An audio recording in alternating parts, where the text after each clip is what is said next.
আমরা মাননীয় প্রধানমন্ত্রীর কাছে আপনাদের মাধ্যমে আমরা বলতে চাই যে মাননীয় প্রধানমন্ত্রী, আসন্ন রোজার ঈদের আগেই আপনার মুখ থেকে পে স্কেল সম্পর্কে আমরা একটা খুশির সংবাদ শুনতে চাই।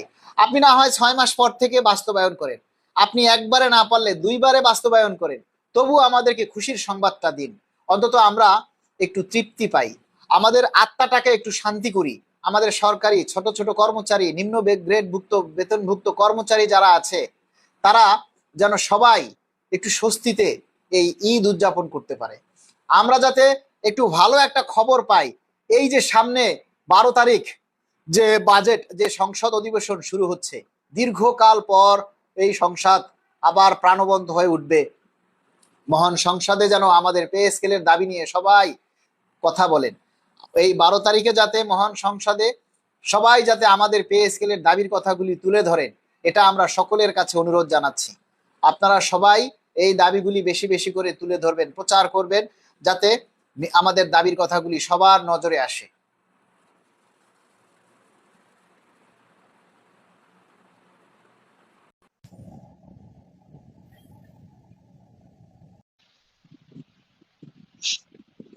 আপনারা যদি আমাদের দাবির কথাগুলি নিজের কথা মনে করে প্রচার করেন, তুলে ধরেন সব সময়। আমরা একটা কথা বলি, এই যে দাবির কথাগুলি, কথার যুক্তি কথাগুলি তুলে ধরি, এগুলি কিন্তু আপনাদের প্রচার করা উচিত। এগুলি সবার, এই যে 400, 500, 1000 মানুষ আজকে লাইভে যুক্ত হয়েছে, সবাই যদি দাবিগুলি শেয়ার করে প্রচার করে, তাহলে আমাদের এই দাবির কথাগুলি অনেক দূর পর্যন্ত পৌঁছে যায়। আমরা আমরা চাই আমাদের সরকার অত্যন্ত মানবিক হয়ে উঠুক। আমরা চাই আমাদের সরকার যাতে আমাদের দুঃখ কষ্টগুলি বুঝুক।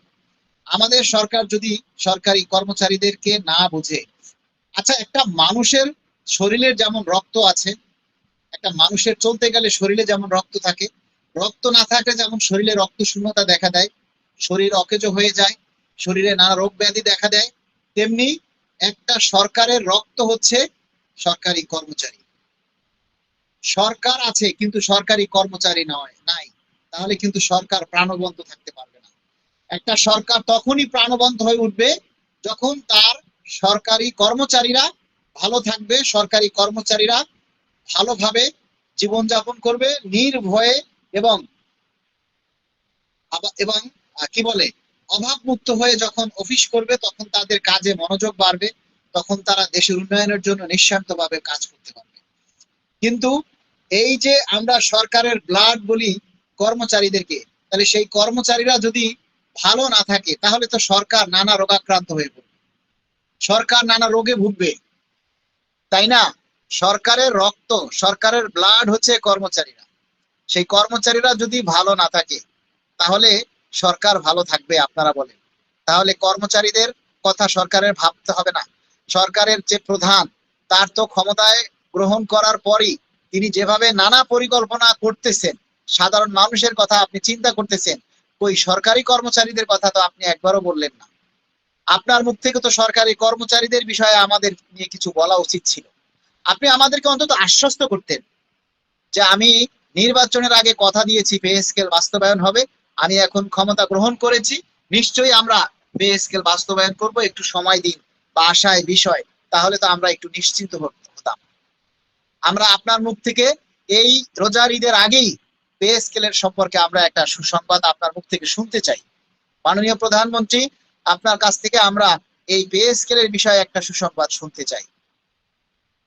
ভাই, আমরা 4000 টাকা বোনাস পাই, মামুন ইসলাম লিখেছেন। মাহবুবুর রহমান ভাই, অনেক ধন্যবাদ আপনাকে। সাইরুল ইসলাম, এইগুলো দেখার কেউ নাই, আল্লাহ রমজান মাস উসিলা করে পে স্কেলের ব্যবস্থা করে দিন, আল্লাহুম্মা আমিন আমিন। সাইরুল ইসলাম লিখেছেন এইগুলি দেখার কেউ নাই, এই কথাটা ঠিক না, দেখার আছে, দেখাইতে হবে, তাদেরকে দেখাইতে হবে। তাদেরকে দেখাইতে হলে আপনাদের সবাইকে সোচ্চার হতে হবে। যতদিনে আপনারা সোচ্চার না হবেন, ততদিনে আমাদের এই দাবি আদায় হবে না, এটা 100%। ওই রাস্তায় নেমে 2, 4, 500 মানুষ আন্দোলন করলেও কিচ্ছু হবে না, কারণ আমাদের কর্মচারী হলো 22 লক্ষ সারা দেশে। আর আমরা সারা দেশ থেকে যদি 500 বা 5000 মানুষ আন্দোলন করি, তাতে কিচ্ছু হবে না, তাতে কোনোভাবে আমাদের দাবি আদায় হবে না। আমাদের দাবি আদায় হতে হলে আপনাদের সবাইকে সোচ্চার হতে হবে, আপনাদের সবাইকে নিজের জায়গা থেকে নিজের দাবিটা তুলে ধরতে হবে, আদারওয়াইজ আমাদের দাবিগুলি সরকারের নজরে আসবে না। ঈদের আগে গেজেট প্রকাশ করতে হবে এবং জানুয়ারি 26 থেকে কার্যকর করতে হবে। রফিকুল ইসলাম সবুজ ভাই লিখেছেন। শুভ লিখেছেন পে স্কেল আরো 3 বছর সময় লাগবে, বাস্তব জানি না ভাই, আরো 3 বছর লাগে না 3 মাস লাগে বুঝতে পারতেছি না। সুন্দর, আপনি মহান, আল্লাহ পাক আমাদের সহায় হন। আমি জাহাঙ্গীর আলম লিখেছেন। এমডি মতিউর রহমান লিখেছেন, আঙ্কেল আমরা অবসরপ্রাপ্ত পেনশন, তাই আমরা শুধু 8,000 টাকা বেতন পাই। আমি একটা কথা বলেছিলাম, আপনারা যারা অবসরপ্রাপ্ত আছেন, আপনারা এই অবসরপ্রাপ্তরা মিলে একটা সংগঠন করতে পারেন, একটা কমিটি করতে পারেন, যে কমিটির মাধ্যমে আপনারা আপনাদের দাবির কথাগুলি তুলে ধরতে পারেন। আপনারা কিন্তু এই যে বিভিন্ন ডিফেন্স থেকে যারা অবসরে যায়, সাধারণ কর্মচারী থেকে অবসরে যায়, সবাই মিলে আপনারা একটা অবসরপ্রাপ্ত কর্মচারী সংগঠন করতে পারেন। অবসরপ্রাপ্ত কর্মচারী সংগঠন আপনারা গঠন করতে পারেন। আপনারা সেই সংগঠনের মাধ্যমে এই দাবি বাস্তবায়নের জন্য আপনারাও কিন্তু আমাদের আন্দোলনে শরিক হতে পারেন। আমরা চাই আপনারাও আমাদের পাশে দাঁড়ান। ভাই লাইভে একজন যুক্ত হয়েছেন, আসসালাম।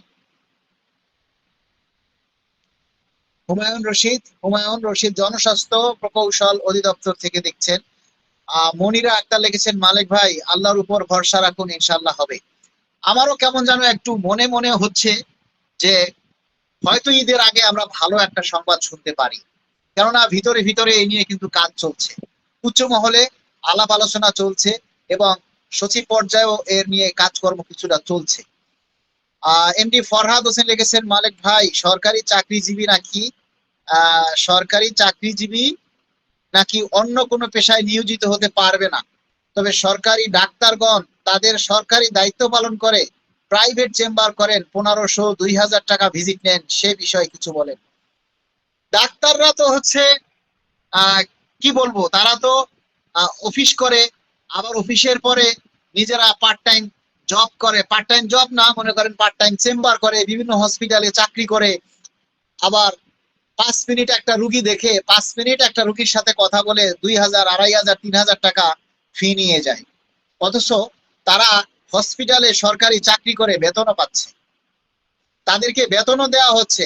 আমার কথা হচ্ছে ডাক্তারদেরকে হয় বেতন কমিয়ে দিন, না হলে তাদের চেম্বারে ভিজিট দেখার ফি কমিয়ে দিন, রুগী দেখার ফি কমিয়ে দিন। অন্তত একটা দিক থেকে আমাদেরকে বাঁচান, একটা দিক থেকে সরকারের ফান্ডে টাকাটা জমা করেন। তারা অফিসে আধা বেলা অফিস করে তারা চড়া মোটা অঙ্কের বেতনও নিবেন, আবার রুগী ফি, আবার চেম্বারে গিয়ে রুগী দেখে আবার অনেক হাই রেটের ফিও নিবেন, তাহলে দুই দিকেই তারা ইনকাম করতেছে। তাদেরকে যে কোনো একটা সাইড বন্ধ করে দিন মাননীয় প্রধানমন্ত্রী। আমরা চাই এই চিকিৎসক জগতে যারা আছেন, হয় তাদের বেতন কমিয়ে দিন, আর না হয় তাদের ভিজিট কমিয়ে দিন। আমরা অসুস্থ হলে, আমরা একজন কর্মচারী, আমরা যদি একজন ডাক্তারের কাছে যাই, তাহলে 1500 থেকে 2000 টাকা ফি দিতে হয়, আবার 8-10 হাজার টাকার টেস্ট করাতে হয়। আমরা সেই টাকাটা কই পাবো? আমাদেরকে তো 1500 টাকা দেন শুধু চিকিৎসা ভাতা। তাহলে এই 1500 টাকা চিকিৎসা ভাতা দিয়ে আমরা একটা সংসারে কয়জনে চিকিৎসা করব?